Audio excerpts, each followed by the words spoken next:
And now for our next news special report. In a world on the brink, two superpowers stand at the precipice of a catastrophic conflict. As Russian warships chart a course for the Caribbean and tensions reach a fever pitch, the specter of global war looms larger than ever. With President Biden boasting about Russian casualties and the Kremlin threatening unprecedented retaliation, the stakes have never been higher. So join us for this critical special report as we examine the unfolding crisis that could reshape our world. And just like a ship navigating treacherous waters, we find ourselves in a time of immense challenges, not just as journalists and broadcasters, but as Americans. But even in the darkest storms, your support has been our guiding light. And without you, we would be lost at sea. Today, we face waves of censorship and demonetization, threatening to sink our mission of truth-telling. But together, you and I can weather this tempest. Your donations are the lifeline that keep us afloat, ensuring that the beacon of truth shines on, cutting through the fog of deception. So, can I count on you to help us chart a course through these perilous times? Tap the link below and join me as my navigator. Now, the world watches with bated breath as a dangerous game of brinksmanship unfolds between the United States and Russia. In a dramatic escalation, Russian warships are now steaming towards the Caribbean, a move that comes on the heels of President Biden's controversial decision to allow Ukraine to strike Russian territory with American weapons. This provocative action has drawn a sharp rebuke from the Kremlin, with spokesperson Dmitry Peskov declaring the United States an enemy nation now. This is a startling shift in rhetoric from just 3 months ago, when Peskov asserted that Russia harbored no anti-American sentiments. The tipping point, it seems, was the Biden administration's green light for Ukrainian forces to target Russia directly. Now, Moscow sees this as a step too far, with President Putin warning that Western nations are now directly involved in the conflict.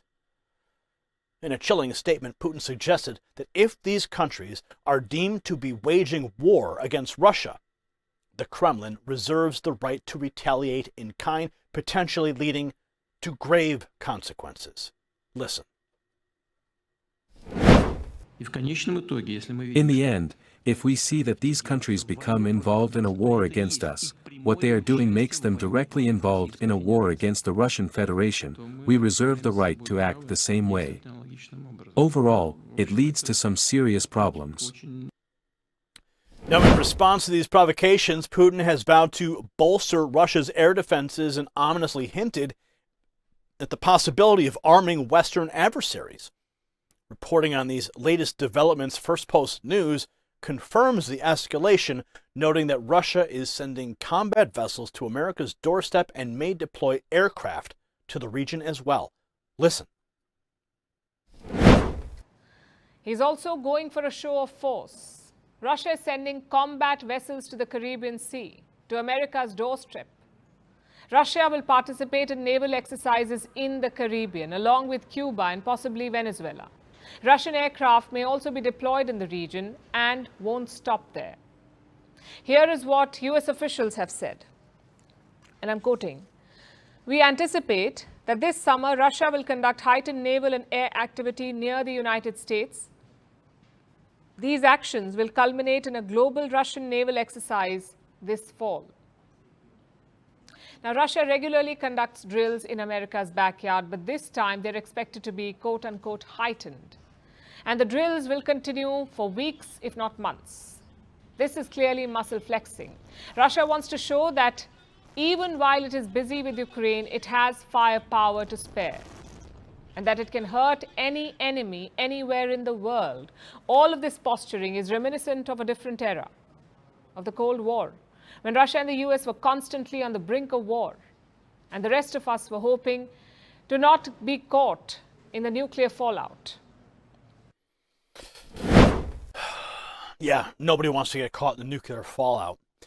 So as of U.S. officials, they anticipate heightened Russian naval and air activity near the United States, culminating in a global naval exercise this fall. Now, the implications of this tit-for-tat escalation are chilling. If Russia follows through on its threat to provide long-range weapons to America's enemies, it could open the door to strikes on critical infrastructure and civilian targets in the West. The security of nations backing Ukraine hangs in the balance as the world teeters on the brink of a wider war. Now, according to the tensions, Russia's sole aircraft carrier, the Admiral Krustinov, has been out of service for 7 years due to constant breakdowns, though. However, the Pentagon is closely tracking a handful of Russian ships and support craft expected to reach the Caribbean in the coming weeks, likely making port calls in Cuba and Venezuela. Ukraine has apparently wasted no time in exercising its new freedom to strike Russian territory, as images circulated on social media appeared to show burning S-300 and S-400 missile systems inside Russia. As tensions mount, though, President Biden's rhetoric has only added fuel to the fire. Speaking at a D-Day anniversary celebration in Normandy, Biden touted the immense losses suffered by Russian forces in Ukraine, citing a staggering figure of 350,000 troops either killed or wounded. Listen. They've inflicted on the Russian aggressors, they've suffered tremendous losses, Russia. The numbers are staggering. 350,000 Russian troops dead or wounded. Yes, and that's all thanks to American ingenuity. U.S. intervention, the blood is on Joe Biden's hand. Now, the optics couldn't be more jarring, highlighting Russian casualties on a day meant to commemorate the shared sacrifice of Allied forces, which included the Soviet Union. If you got value from this report, tap subscribe. It's time for my final thought.